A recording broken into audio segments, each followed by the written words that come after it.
បាទសួស្តីបងប្អូនយើងទាំងអស់គ្នាបាទជួបគ្នាសារជាថ្មីបាទជាមួយនឹងវីដេអូថ្មីបាទនិយាយពី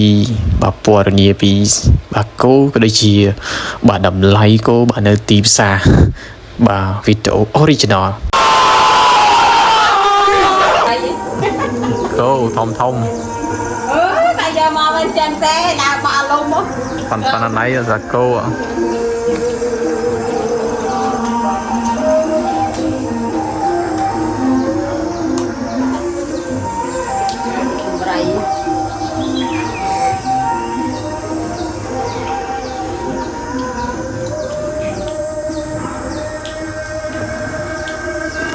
អានេះគោតលេមែន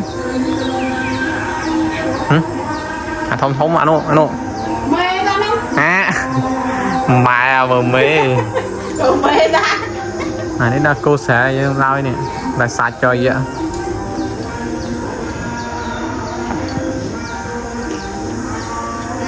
កាល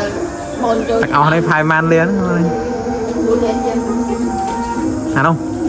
អាធំមួយម៉ែចយមួយ4លានជាង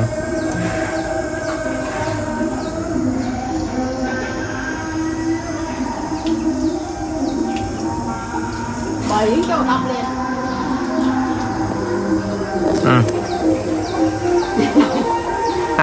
ធំខ្ពស់តែនេះបាទនេះសាច់ច្រើនសាច់còn mấy đây តែសាច់នេះភ្នងជាង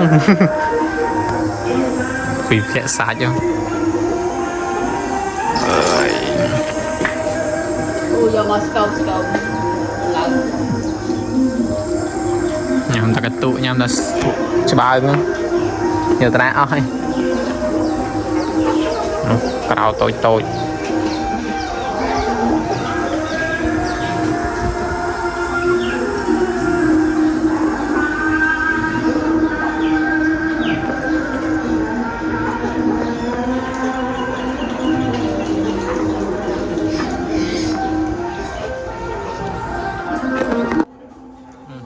ចិត្ត4គីឡូនេះបាទតែងហ្មងវត្តអ្នកសុកស្រែហើយ